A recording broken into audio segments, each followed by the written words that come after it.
A reunião bilateral entre Rússia e Ucrânia, desde as primeiras semanas da guerra entre os dois países, teve resultados modestos.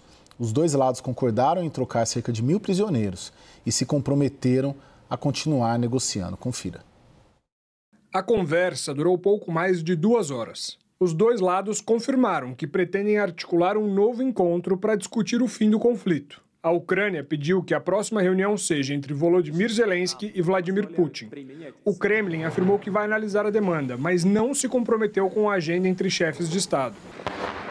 Rússia e Ucrânia ainda concordaram em trocar 1.000 prisioneiros de guerra de cada lado.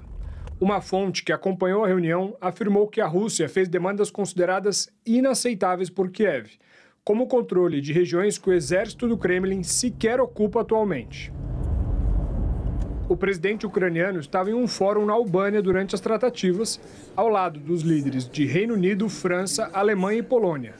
Ao fim da reunião, Zelensky ligou para o presidente americano Donald Trump e pediu que o Ocidente amplie as sanções contra a Rússia como uma forma de pressionar Putin a negociar um cessar-fogo.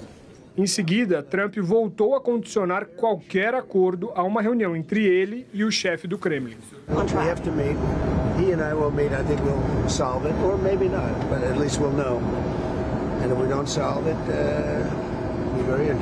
Já a presidente da Comissão Europeia, Ursula von der Leyen, afirmou nesta sexta-feira que o bloco prepara uma nova rodada de restrições à economia russa, entre elas amarras ao setor financeiro e ao petróleo russo. And we are ready to do more to bring Putin to the negotiation table. This war has to end. O professor Vitélio, essa recusa do Putin de participar da negociação de paz que ele mesmo convocou, de certo modo não derruba a narrativa de que a guerra se trata pela expansão da OTAN com a Ucrânia? Mas não é exatamente isso, porque a Ucrânia ficar fora da OTAN isso foi tirado da mesa pelo Trump logo no início do mandato. Ele nem tinha começado ainda essa negociação com o Putin. Então, o primeiro ponto, a Ucrânia nem poderia ter ingressado na OTAN em 2022, quando a Rússia invadiu, porque a Ucrânia estava em guerra no Donbass, e a OTAN não pode aceitar países em guerra. O segundo ponto, o Putin convocou essa reunião, não compareceu, sabendo que o ingresso da Ucrânia na OTAN estava fora da mesa de negociações e que o Donbass, onde o Putin alegava que havia um genocídio, esse genocídio foi negado pela Corte Internacional de Justiça em 14 de março de 2022. É o tribunal da ONU, tem juízes do mundo inteiro, inclusive russo e chinês. A Corte disse que não havia nenhuma evidência disso e que mesmo que houvesse, a Rússia não poderia fazer justiça com as próprias mãos. Agora veja, a Rússia ocupou o Donbass, a Ucrânia não pode ingressar na OTAN e mesmo assim o Putin não comparece à reunião para negociar a paz que ele mesmo convocou, manda um time de segundo escalão sem poder para negociar e claramente demonstra que não quer a paz. Logo, a narrativa russa caiu toda por terra. Dos 27 países da União Europeia, Caio, 26 acreditam que o Putin tem motivos expansionistas para essa guerra. Ele quer toda a Ucrânia e que não vai parar só na Ucrânia. Só a Hungria do Orbán acredita na narrativa do Putin. Neste momento, o Putin dá evidências de que ele realmente está numa guerra expansionista que não tem a ver com a OTAN nem com o Donbass, Caio. Orival. A mesma equipe que participou hoje é a que participou em 2022, né, chefiada pelo Vladimir Medinsky, que foi ministro da Cultura do Putin e depois assessor. E ele professa essas ideias do Putin, ele inclusive ajuda o Putin nessas referências pseudo-históricas para comprovar que supostamente a Ucrânia nunca foi um Estado independente, o que é o contrário. Na verdade, a Ucrânia foi, antes da Rússia, um Estado independente, né? Um principado e tal. Aliás, a palavra Rus surgiu em Kiev, quando não existia Moscou ainda. Bom, mas... E aí a tese de que é preciso, de que essa seria a continuação da reunião de 2022, quando foram impostas as condições maximalistas que já eram anteriores à própria invasão, que basicamente se resumem no seguinte: a Ucrânia não tem direito à soberania, não tem direito a um exército próprio, não tem direito de decidir o seu destino, não é um Estado independente. Quando o Trump diz que só uma reunião entre Trump e Putin vão resolver essa questão, ele está confirmando essa tese, porque a Ucrânia é o país invadido e ela não tem o direito de discutir o próprio destino. São os Estados Unidos e a Rússia que decidem o destino da Ucrânia. Portanto, isso reforça as posições do Putin. Por outro lado, a Europa deu um ultimato para o Putin, que venceu na segunda-feira esse ultimato. Ou ele aceitava um cessar-fogo incondicional de 30 dias, ou a Europa imporia mais sanções. Passou segunda-feira e não aconteceu nada.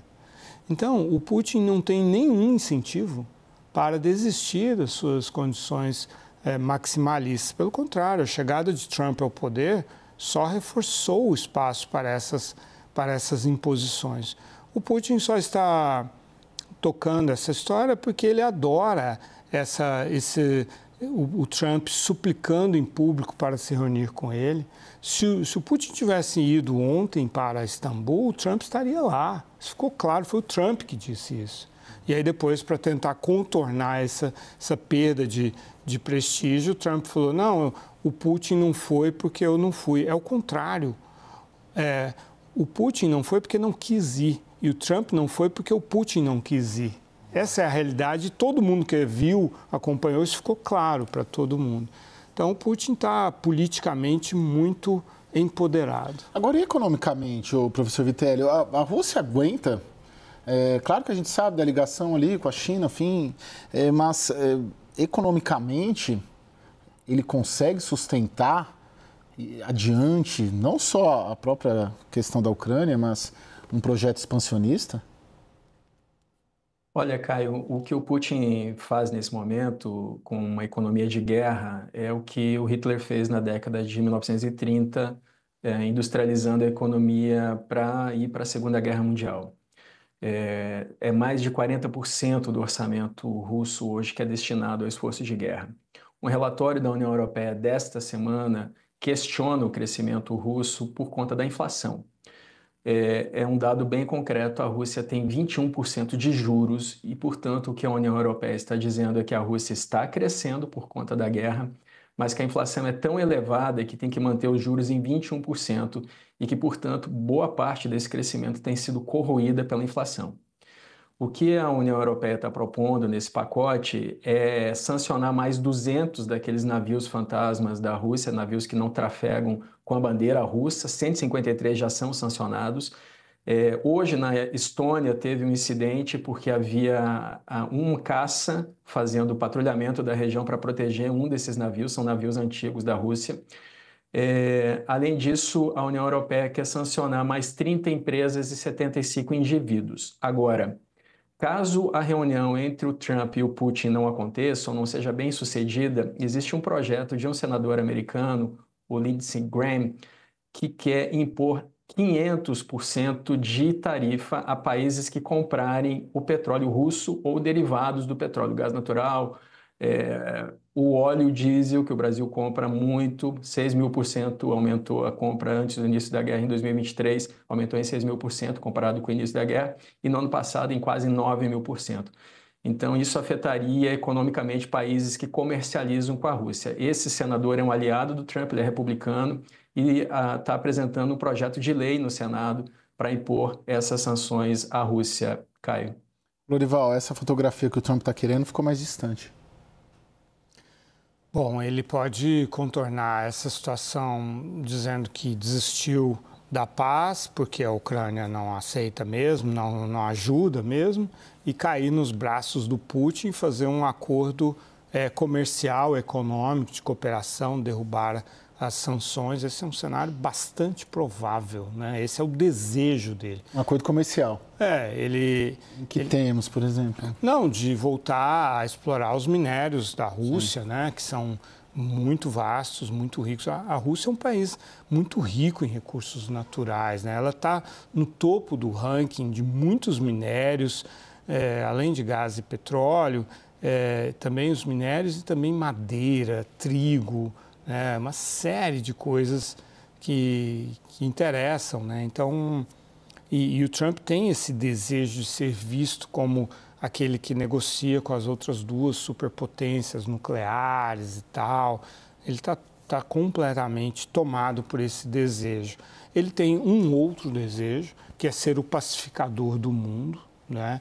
E esses desejos se tornam conflitantes, porque quem está conduzindo a pior guerra desde a Segunda Guerra Mundial é o Putin, com quem ele quer fazer um acordo comercial e tal, e ter boas relações. Então, existe um conflito de duas motivações do Trump. Ele provavelmente vai contornar dessa forma. Por outro lado, ele está com esse acordo com a Ucrânia para explorar os minérios da Ucrânia, e ele acredita que nos lugares em que haverá esses projetos, se é que isso terá continuidade, por enquanto é só uma assinatura de um contrato, que nesses lugares a Rússia não vai atacar. Professor Vitelli, para finalizar, temos 1 minuto apenas. Próximos passos na sua percepção, quem vai ditar? É o Trump, é o Putin ou é a Europa? Próximos passos tem que ser aplicado esse 17º pacote de sanções à Rússia. Isso não pode passar em branco, como o Lorival pontuou. Agora, o Trump vai fazer de tudo para apertar a mão do Putin e tentar negociar. E aqui eu quero lembrar que o Trump tentou negociar com o Kim Jong-un no primeiro mandato dele, teve várias reuniões, foi lá apertar a mão do Kim Jong-un na Coreia do Norte e não deu em nada. O Kim Jong-un continuou com seu armamento nuclear e esse assunto, inclusive, nem tem sido tocado nesse segundo mandato do Trump. A expectativa é que não aconteça com o Putin e a Ucrânia o mesmo tipo de negociação que o Trump fez com a Coreia do Norte, Caio.